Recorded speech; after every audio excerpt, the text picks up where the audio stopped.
What's going on, YouTube family? I was just thinking to myself, I'm like, I gotta shoot a video about this topic because a lot of people never take the time to think about this type of shit. But like, have you ever thought about whether or not you are living to die or dying to live?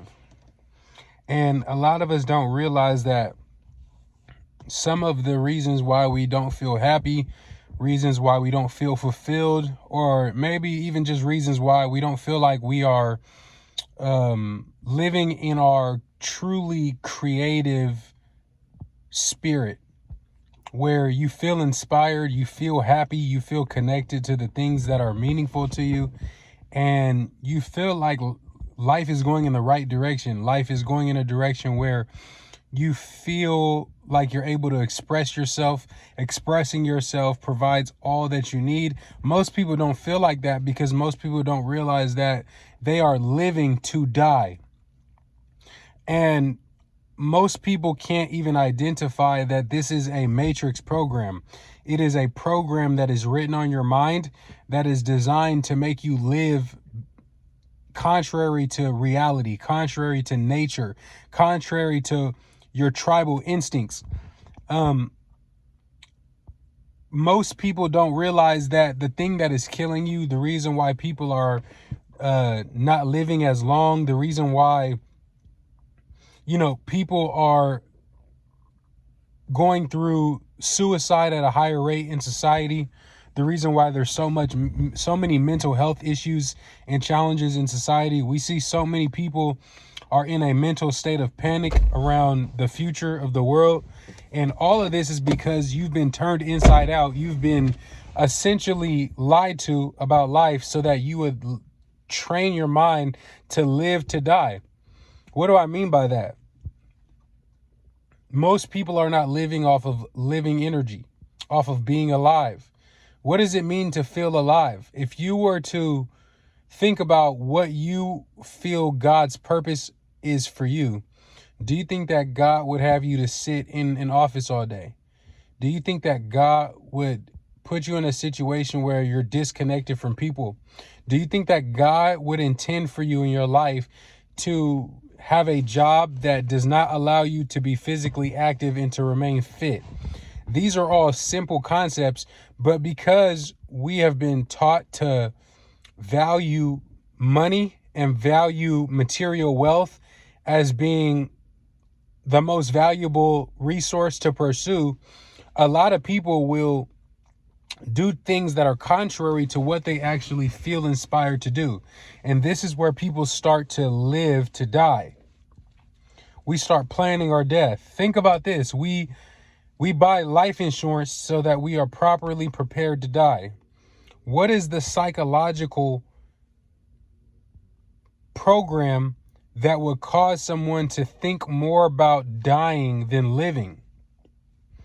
I want you to think about the fact that most people will buy a big house because their ego needs them to show other people that they are doing well in life,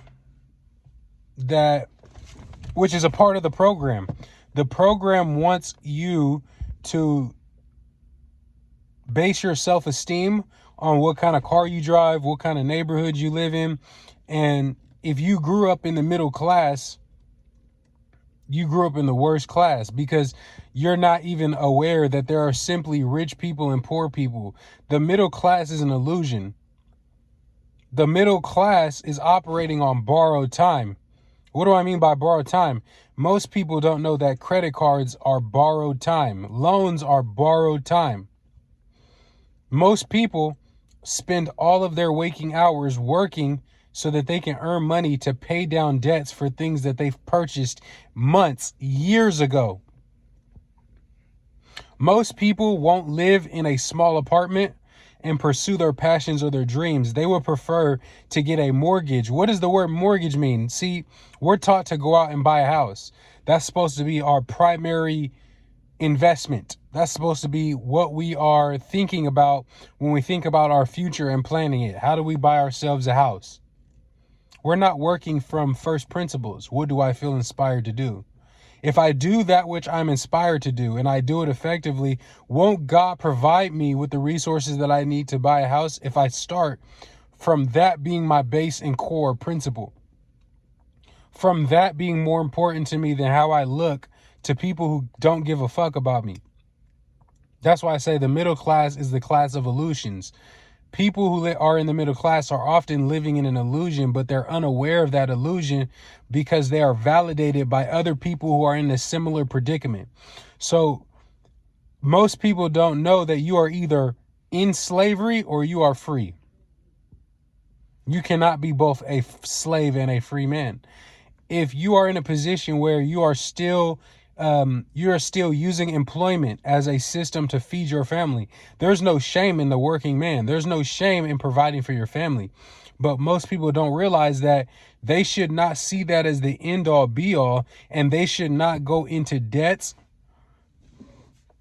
as a slave. People are using their slave wages and buying things that they have committed to purchase over the next 30 years. What is a mortgage? A mortgage means a pledge until death.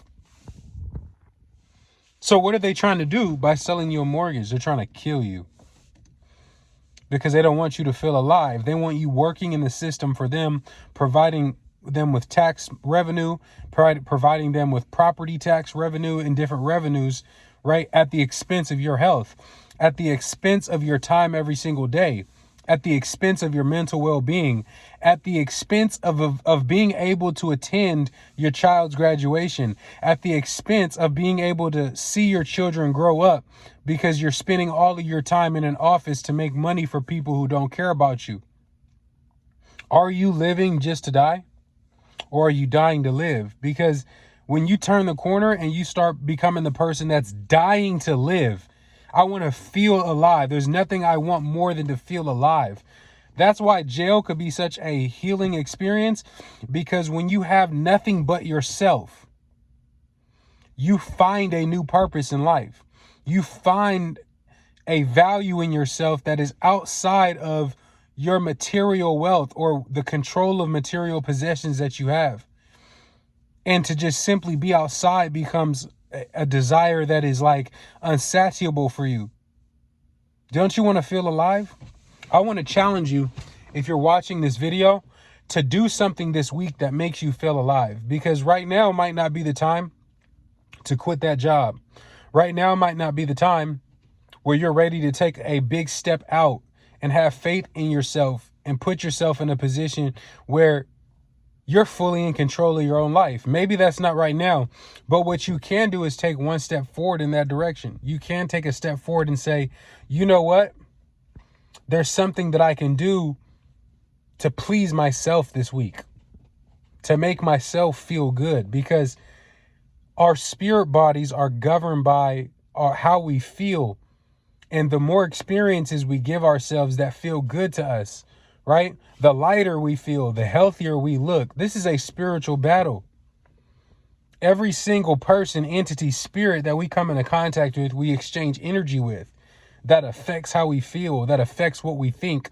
That's why if you hang around people who are constantly negative, people who are depressed, people who do not have ambition, people who are content with being average, sooner or later, the exchange of energy that results into that becomes a burden to the person that is the positive light, right? In that energy exchange. So what I want to challenge you guys to do is to stop thinking about, how do I buy a house? Stop thinking about what job can pay me the most money right now. I want you to think about if money was not going to be a problem, if you weren't concerned with your money, if you weren't concerned with paying debts, if you weren't concerned with buying a mortgage, what would be the thing that you would feel passionate about that you wish could provide you with a living? Because the only difference is your level of belief in yourself, your level of belief in the Most High. When you truly have a faith in God, you're not going to have any doubts about whether or not you should do what you're inspired to do, because you believe in the promises that come with people who are aligned with God's purpose in their life. And when you're truly convicted about what your purpose is on the planet, you're no longer afraid to fail.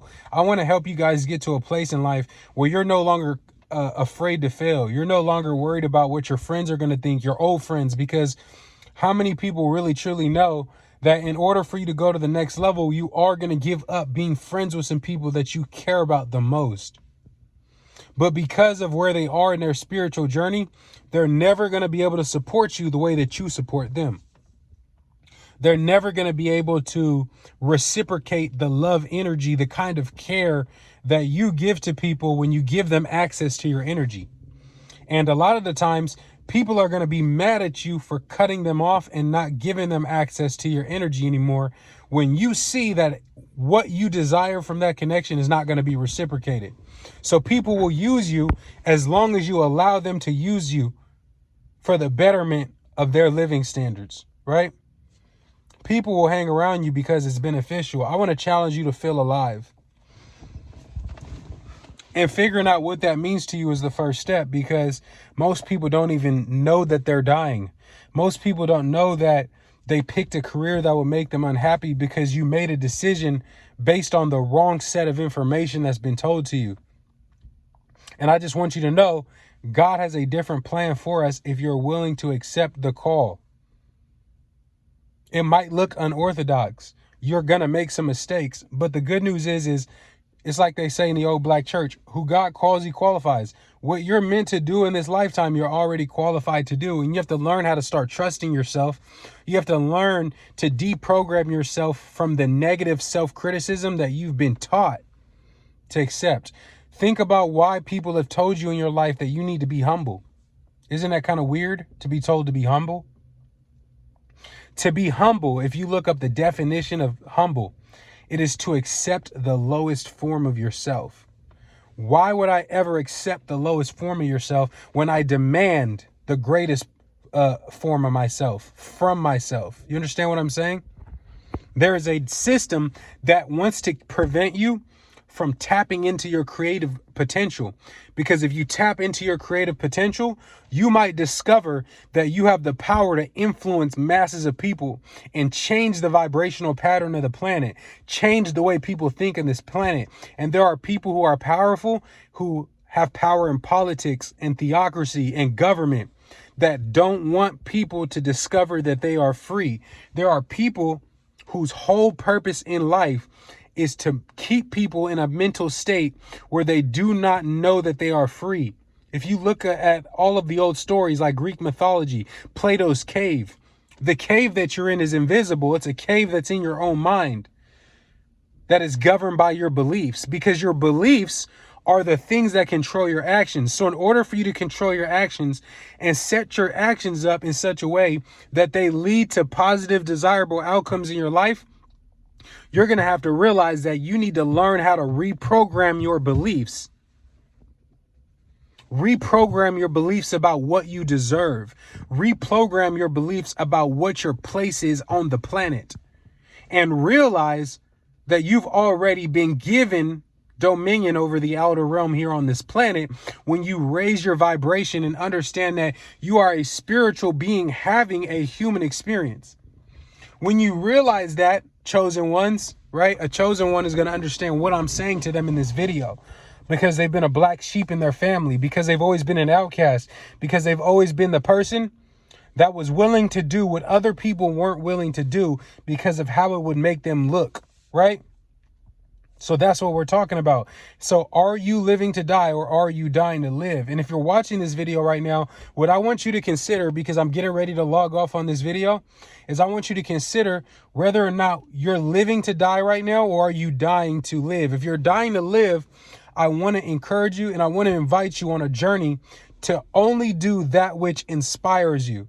If you make a little less money doing that which inspires you, it would be a good idea to take the risk on yourself and allowing yourself to be seen by the world, so that the beauty of you, the inspiration of you, and the creative value and potential of you can be on front display. And we can show the matrix and the people who have a vested interest in holding you down at a low spiritual level, we can show them what kind of world we can have when people are free thinking individuals capable, right, of understanding, resonating, celebrating, right, and creating change in their immediate environment and the people around them. because we are attracting experiences into our lives based on our belief patterns. So once we control our inner space, once we get in control of what is happening between these two walls, that's when we become dangerous to the system. That's when they start putting out negative press on you. That's when they start focusing on your mistakes. That's when they start focusing on your past. These are all distractions to keep you from pressing forward and having forward momentum in achieving what your destiny is. So I appreciate you guys watching this quick video. I had that on my mind and I had to go on a quick rant for you guys. Are you living to die or are you dying to live? Let me know in the comment section below. Please smash that like button for me one time if you're getting value from these videos. You've been liking these videos as I've been posting them. Please, before you go, smash the subscribe button for me. Give me one subscribe if you can, if you haven't already subscribed. I'm trying to get to 500 subscribers by the end of the month, and I need you guys' help. So if you like these videos, you want me to keep doing this, please, folks, hit the subscribe button for me if you can. I appreciate you. I'll see you guys on the next video. That's not going to be all that I have to share with you today. So I'll catch you later next time. Peace.